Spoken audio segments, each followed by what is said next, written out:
You're listening to the Corbett Report. Welcome, friends. It's the third Monday of the month, and of course that means it's time for another edition of Film Literature and the New World Order. I'm your host, as always, James Corbett of CorbettReport.com, and as we announced at the end of last month's edition of this series, this month we are examining The Prestige, which was a 1995 novel by Christopher Priest, adapted for the screen by Christopher Nolan in 2006 in a screenplay that he co-wrote with his brother, as he does, I believe, all his screenplays.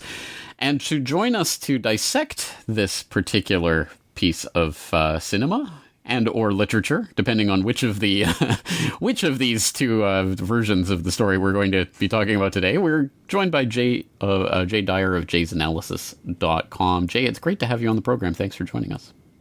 Like I said, it's a pleasure and an honor to be with you, James, and I look forward to this discussion. Well, I've been looking forward to it for some time because this is such an interesting movie from a lot of different perspectives, and I'm sure anyone who is familiar with the sort of online discussion that's come up around this film will see that there's a lot of discussion trying to look for the philosophical meanings of the film and even the sort of the straightforward plot. What is the plot? What does the ending actually reveal? There's a lot of debate along those lines that go around online, but people have probably not seen a take much like the one that you have at jaysanalysis.com, where you posted The Prestige 2006, a film about revelation of the method. Why don't you tell us a little bit about this article that you wrote and why you were compelled to examine this film in particular? Yeah, it's a great question. Well, I felt like it was a film that was kind of forgotten. I mean, it wasn't a flop or anything like that. It did well in the box office. It got good critical reviews. But it's a film that doesn't ring a bell with a lot of people, especially in, say, the younger millennial crowd. It came out in 2006, and so we're, almost 9 years, 10 years out from this film being in theaters. And I reviewed it a year ago, and I thought this is just packed with all kinds of insights, whether it pertains to things like philosophy, or whether it pertains to metaphysics, whether it's geopolitics, espionage, and statecraft, or whether it's the science of illusion and theater. They're all kind of wrapped up in this, as well as, I believe, even deeper level esoteric kind of what I call twilight language, what others call twilight language. So we can get into that a little bit later, but I felt it was a film that deserved an analysis and one that treated it with the depth that was proper to it. So that's what I did in my piece. That's right. I mean, you can say a lot of things about this movie, but you cannot say that it is not deep. I mean, it certainly is deep. It has a lot of profound points, and I think you tease a lot of them out in this article, but I think we should probably start with the title of the article. I assume that a lot of the listeners in the Corbett Report crowd will have heard of this idea of the revelation of the method before, but perhaps you can tell us what that term actually means. Sure. Revelation of the method, as I understand it, it has its origins in Far Eastern thought. So there's Sandhabhayasa, which is this concept of things being written in a kind of script that's not just a script in terms of textual scripts, but also the notion of reality and events being, in a way, scripted. That doesn't necessarily mean that every single event is scripted by some oligarch or caused to happen, but rather that perhaps there are unseen forces, spiritual realms, whatever, at least that's the idea in the Far Eastern perspective, that in some way influence and affect our level of reality. So I don't want to go too far into Far Eastern thought on all that, but that is the origin of this notion of, quote, twilight language. And the reason that twilight language relates to revelation of the method is that a lot of this is about the psyche.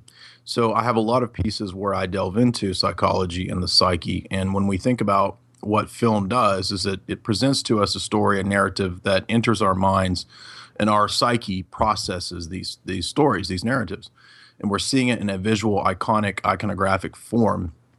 And so it's unique. Film is unique in that it combines so many different mediums, both the visual and the auditory, as well as the ability to edit and play with time, which you don't see in other forms of art, such as opera or theater. I mean, you could have a story told out of time, but you don't have the same ability to splice up time like you do with film editing. So revelation of the method, though, I believe, is really it operates for multiple intentions, I guess. On one level, you can tell a story where you have foreshadowing. That's perhaps a simple version of this, where one character experiences something that foreshadows events that are going to happen later in the story or narrative. Revelation of the method, though, can also be used in a weaponized or psychological warfare sense, where maybe, for example, gaslighting, where probably most of us are familiar with that term. And what we might do in gaslighting from a psyops perspective is either tell the enemy what we're going to do ahead of time, or tell something falsely that we're going to do ahead of time to get them off the trail. And we're actually going to see examples of both of those in this film. So the Prestige then is structured around a three-fold, three-stage process that we'll get into. But suffice to say that Revelation of the Method, I believe, is a real thing, and it really just boils down to the psychology of how you tell your opponent ahead of time what you're going to do to either misdirect them or to condition them to what's coming down the pike. That's right, and obviously misdirection is such a key part of the film, not only in the sort of ostensible surface level of the plot and these rival magicians, but I think also the film itself is a type of misdirection, which it really tells us ahead of time. This is basically a trick. Are you watching carefully? This is a trick, and the question really is, well, what is the trick, and how do we unlock this mystery? And I think one of the trickiest aspects of this is that it's a film that ostensibly contains its own key for deciphering the cipher, which is Tesla. It's actually the 5-letter word that's used as the key to decode the diary that Angier gets from his rival.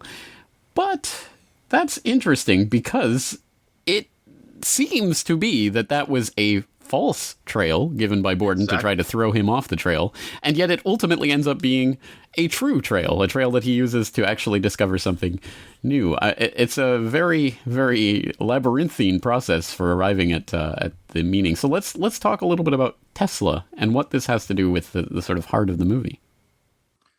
That's a great point. Yeah, the cipher in the film actually is the misdirection, at least for the Angier and his character, in terms of trying to seek out what his nemesis, his rivals' tricks are. And so Christian Bale's character presents this diary that's supposed to have all the secrets of his tricks. And there's a key that will decode the cipher, right? So the key term allows you to translate all the different letters in the diary.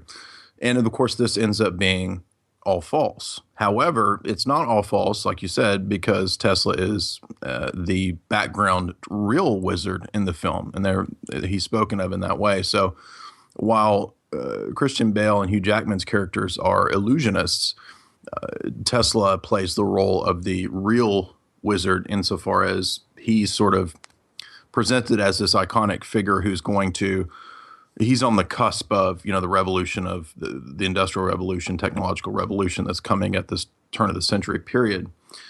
So Tesla's role in this is fascinating on multiple levels. For one, Tesla actually did engage in experiments in Colorado, which is a curious location for where Angier goes to try to track down Tesla to learn some of the secrets.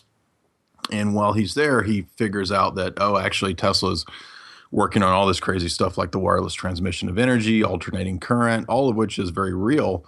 And Tesla actually was doing, as far as we can grasp from what's known about Tesla. A lot of this is kind of, even with Tesla, right, you have this question of separating the arcana and the lore from the fact. But that does appear to be the case, as far as I can tell in my research, that he was there. He did build a huge coil in Colorado.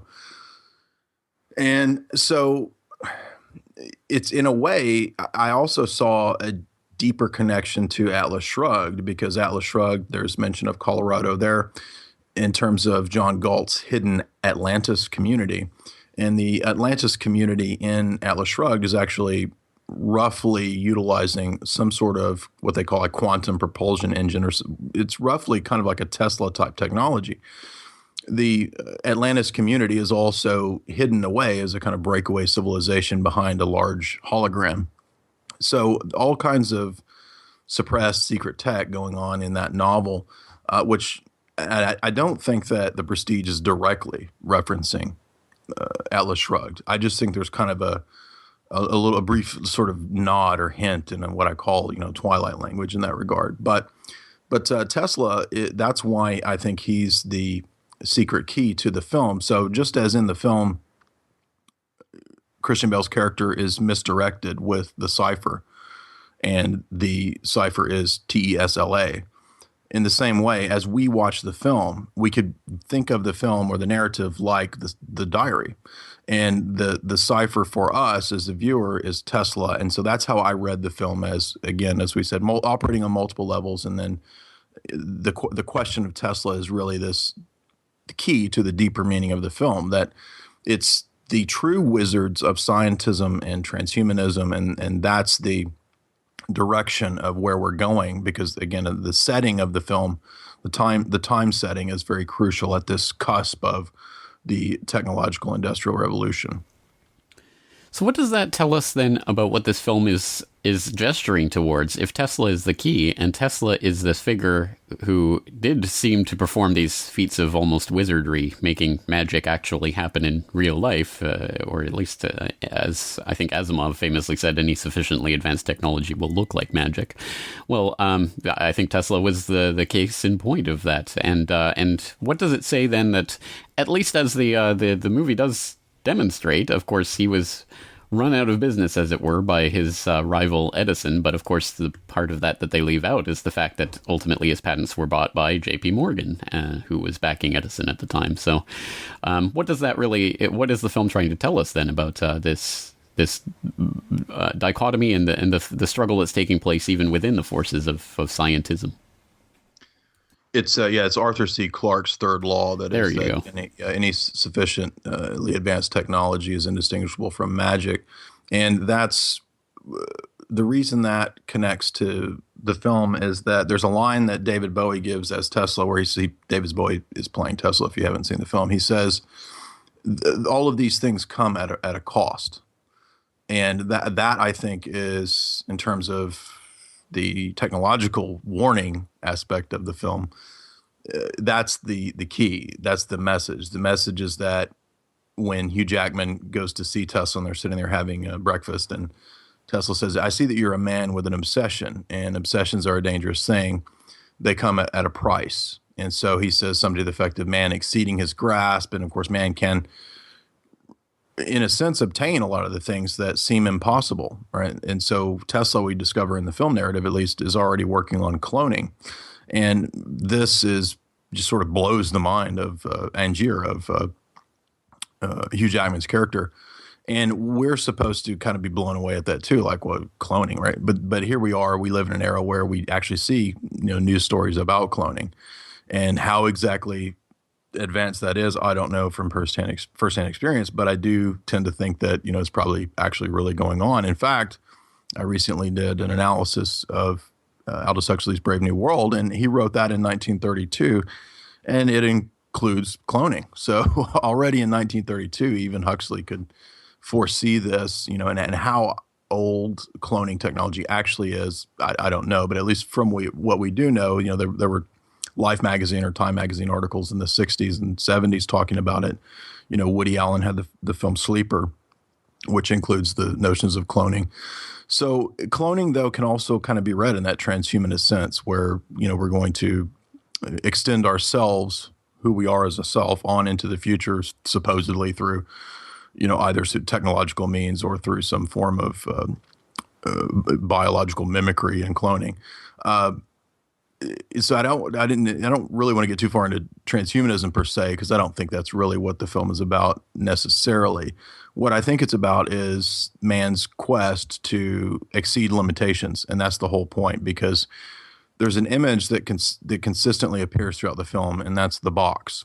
So whether it's the box of the magic trick in which we find that the assistant is killed, where she drowns, or whether it's the box of Tesla that creates the clones, or whether it's ultimately the box of the grave. There's a poignant scene where Christian Bale is talking to Hugh Jackman, and he says, as they're observing the Chinese magician, he says that man is a real magician because he lives his art. And that's the only way to escape this prison. And he knocks on the wall next to him, which he's speaking about reality or material reality. So I see the box imagery consistently presented there. And if you know the history of literature or comparative lit, boxes are quite often, symbols of coffins. And so I think in a way, especially the dialogue in the very last scene, there's a playing with the notion of the box as this life itself. We're actually kind of boxed in this material realm. So I see Nolan playing around with that, and that has precedent in other Nolan films as well, such as Inception, where he speaks of this world kind of like a dream world, like we're stuck in it and so forth. So without going too far into all that really the essence of the film is that man's reaching beyond the limitations, which a box is a limiting thing. It comes at a price. Right. And of course, the promise is some sort of eternal life, whether that's merely fame or whether it's actually cloning yourself into the future or whatever it may be. That's sort of the idea. But of course, as it's portrayed in this film, it's a kind of an obsession that leads one towards one's own destruction. And there's a lot of different ways that we can take that. I mean, there's obviously a lot of different issues that are raised here, but I think I'm particularly fascinated by the relationship between stagecraft and statecraft and how there's so much overlap between when we look at something like these magicians who have to live their art, like Borden living as two twins living as one person. Oh, spoiler in case you haven't actually seen the movie. But, two twins who dedicate their entire lives to performing this long con, basically. That's real dedication. But of course, so many different ethical implications are raised by this, and the idea of secrecy and the fact that secrecy ultimately starts to consume one's entire life. And obviously the parallels between something quite obvious like the intelligence agencies obviously comes to mind, where obviously you do have people living those types of lives. But I think also on a lot of different levels, the idea of performing a trick on the public consciousness is something that states basically do all the time. It's sort of a foundation for their existence. Let's talk about some of those ethical quandaries that are raised in the film, and whether you think this actually gets people to actively consider such things, or whether it tries to put a gloss on them so people won't look too deeply into it. No, I think you're absolutely on point. In fact, before we did this discussion, I reviewed the film again, and in fact in my notes that was what I picked up on this time, and it was the analogies and tie-ins to statecraft and the theatrics or the theater of war and espionage.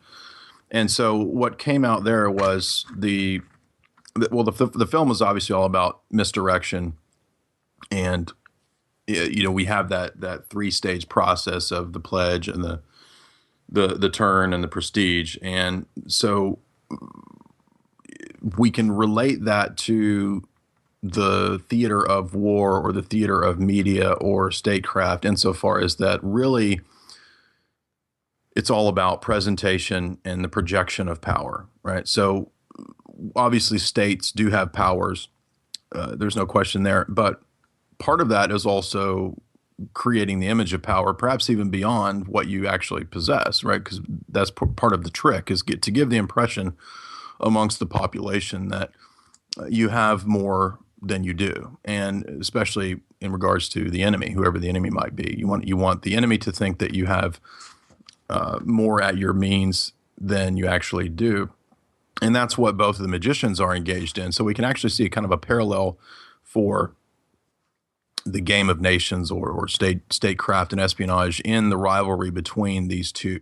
So they both sabotage one another's routines. And that is parallel in many ways to the way states and even corporations and corporate espionage will try to sabotage one another, whether it be through outright warfare or strategic locations, or whether it be through espionage and obtaining secret information. This is really the role that Scarlett Johansson plays in the film, where she kind of plays both sides. She goes from one magician as the stage girl to the other magician, and that's how Angierd gets the diary, is through the machinations of his raven, we might call her, his swallow, his sex operative, with Scarlett playing that role roughly. So this then leads to Angier being overly paranoid, and he falls for the misdirection of the diary. And that is, I think, in many ways, perfect parallels to real world espionage stuff. So if you've read any biographies of spies or histories of intelligence operations and covert warfare, that's the kind of stuff you find all the time. It's a very good point. Yes. I mean, sexual blackmail and those types of operatives are absolutely one of the foundations of statecraft and also stagecraft. So there you go, at least in this movie. So let's examine that three-part turn of the magic trick as described in the book and in the movie. Every great magic trick consists of three parts or acts. The first part is called the pledge. The magician shows you something ordinary, a deck of cards, a bird, or a man. He shows you this object. Perhaps he asks you to inspect it to see if it is indeed real, unaltered, normal, but of course it probably isn't. The second act is called the turn. The magician takes the ordinary something and makes it do something extraordinary. Now you're looking for the secret, but you won't find it, because of course you're not really looking. You don't really want to know. You want to be fooled. But you wouldn't clap yet, because making something disappear isn't enough. You have to bring it back. That's why every magic trick has a third act, the hardest part, the part we call the prestige, which is an interesting description in a lot of ways, but I think the most interesting part of that, and one that is returned to as a theme that I think recurs at the end of the film, is that you're looking for the secret, but you won't find it, because of course you're not really looking. You don't really want to know. You want to be fooled. And I think the obvious analogy would be to something like, say, a Bin Laden Al-Qaeda organization, which maybe was pledged to us in the 80s in the Afghan war as the sort of golden boys in Afghanistan fighting the Ruskies. And then the turn occurs in the 90s when they start turning their terror organization against us. And then the prestige is 9/11, where this spectacular event takes place in front of people's eyes. And it's a rather morbid and disgusting way of thinking about it, but I really do think that an operation like that does have that kind of psychological resonance that something like a magic trick does. It's so overwhelming that it shapes your view of reality itself. I think that that's a pretty obvious way of interpreting this and the way that this is used, but please do let me know if you differ from that interpretation. Now, James, if you're not careful, I'm going to start doing my Michael Caine impersonation, and it's going to ruin the bloody podcast. Hello, my name is Michael Caine. My name is Michael Caine. No, I completely agree. I think that 9/11 it comes to mind as an absolutely spot-on example. I couldn't agree more. And I would actually argue that the event of 9/11 itself is kind of a misdirection, right?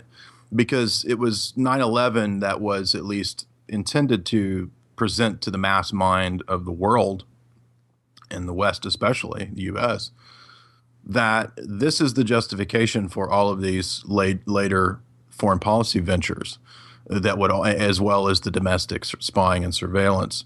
And in order to do that, they needed some big event, some big catalyzing event, as we know from the PNAC documents, along the lines of Pearl Harbor. So I see it as, I mean, I'm not saying it's not real. I'm just saying that it's misdirection in the sense that it was what would lead to the next stage of the justifications for all these ridiculous policies. And in that regard, you could actually, I think, see the whole mass media itself as a misdirection, as Scarlett Johansson out there, you know, the Fox News babe, right? The info babe presenting this story of reality to you when that is the misdirection.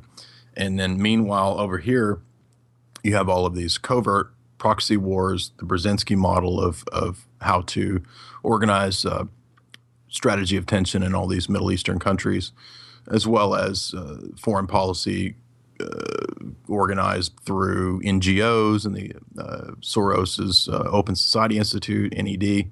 So that's what's really going on. And even those things are kind of covers as well. You know, those things operate as fronts for CIA and Western intelligence operations. So behind the scenes, you have these oligarchs, you have Bilderberg, you have these groups that are actually engaged in crisis management. I mean, the Bilderberg has the International Crisis Management Group that they formed with Brzezinski and Kissinger and General Wesley Clark. And so those are the people that are really doing things and making decisions about what's going to happen in these countries, whereas the population is then stuck on this one-dimensional level of bin Laden and Al Qaeda, which are, we all know by now that those are CIA creations. Well, you would say that, but isn't the point really then that the blame, at least partially, if not fully, rests with the audience? Because we don't really want to know. We want to be fooled, and thus we are fooled by such obvious deceptions. Absolutely. And that is the tragedy of this life, is that unfortunately, and as you get older, you learn this, is that men, unfortunately, generally don't want the truth. I mean, a lot of people do, certainly, and a lot of people can wake up, but a lot of people don't want to, and they're not going to.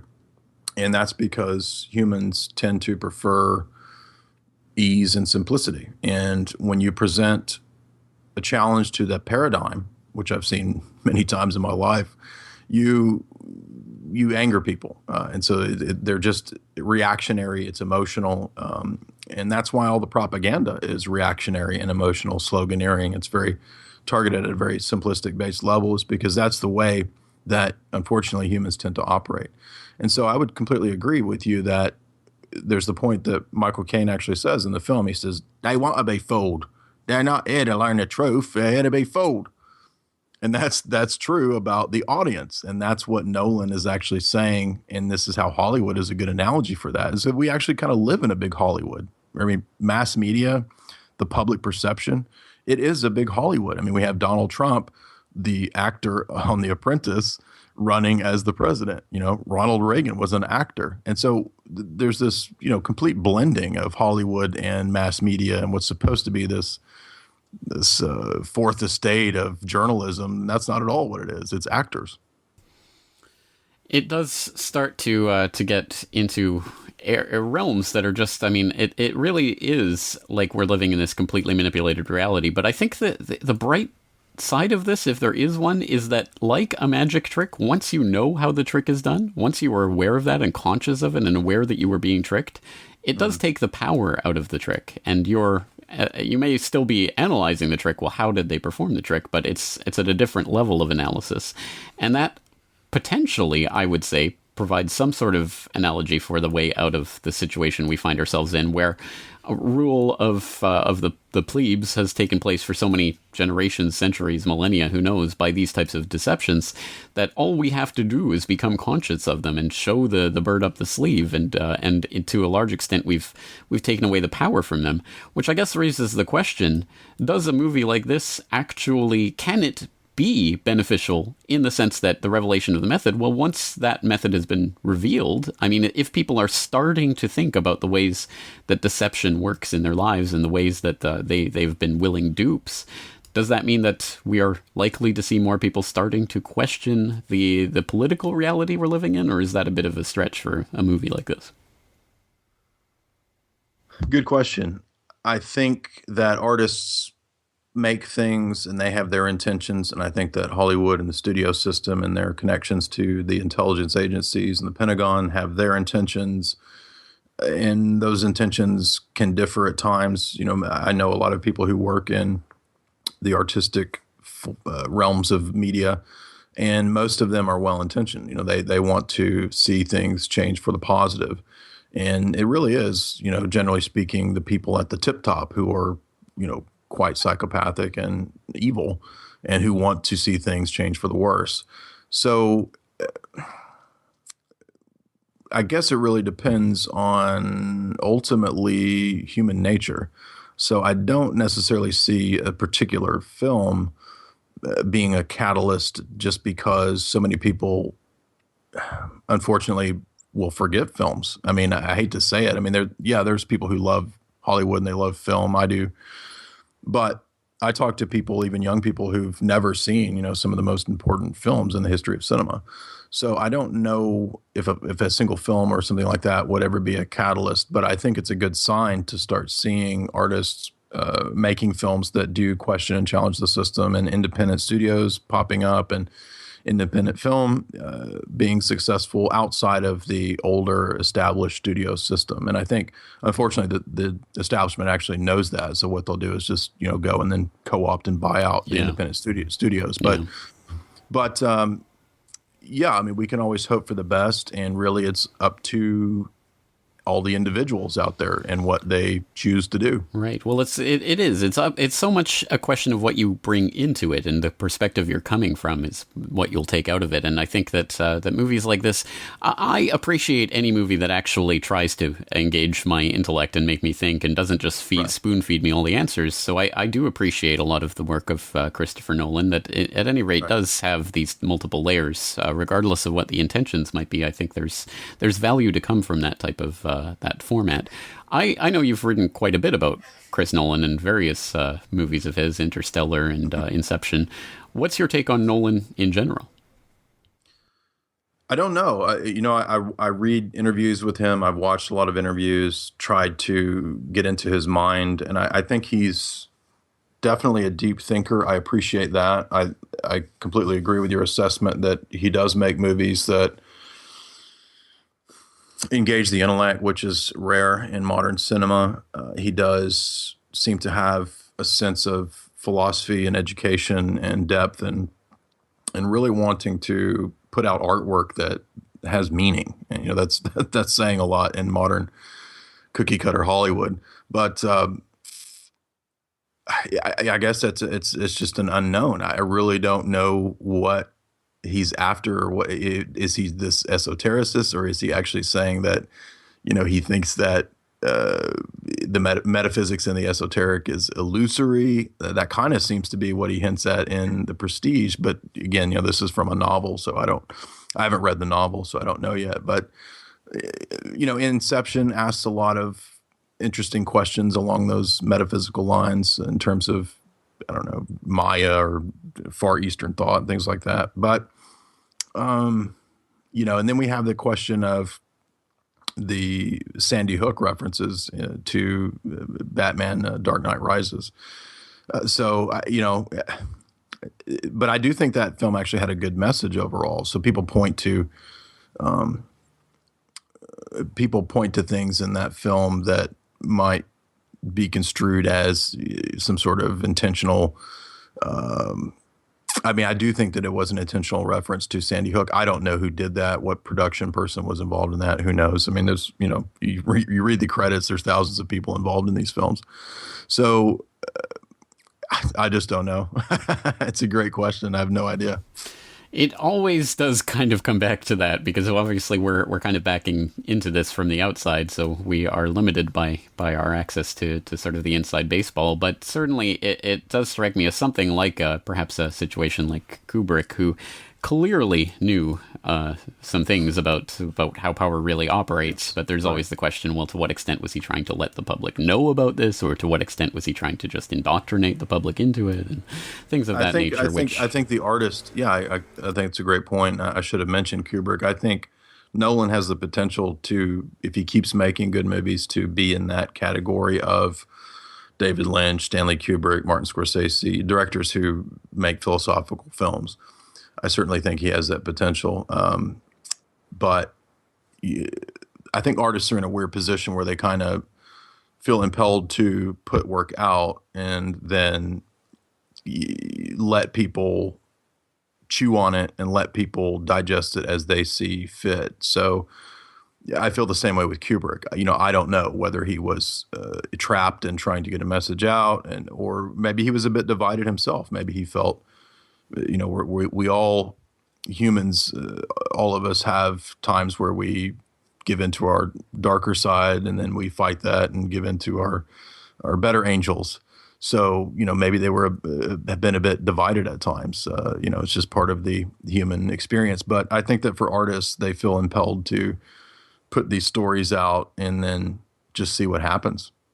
Well, it is interesting. I think Chris Nolan is in his early 40s at this point, so presumably a lot of years left to continue making movies, so we'll definitely get to see some more. And as I say, I'm interested in anyone who tries to engage my intellect.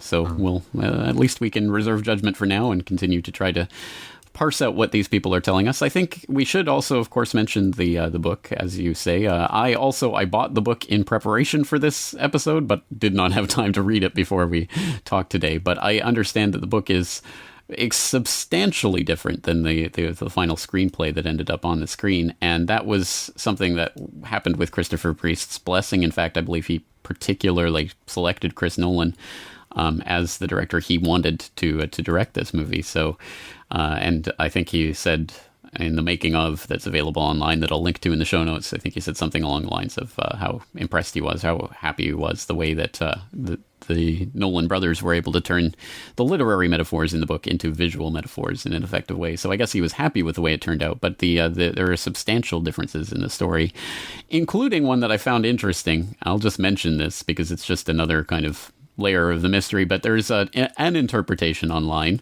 that ultimately in the movie, the teleportation device, the cloning device, didn't actually work. It was itself a hoax, and so I don't know how we make the final scene with all of the boxes of all of the dead Algiers and what we should do with that. But anyway, that's an interesting interpretation, but one that's completely insupportable from the book, where it is 100% clear that was an actual cloning device, and in fact created inert copies of the people rather than actual living copies. But anyway, fascinating stuff, lots to explore, but I think we'll have to sort of end the conversation at this point. But before we do, let's just tell people a little bit about your site and the type of work that you do there.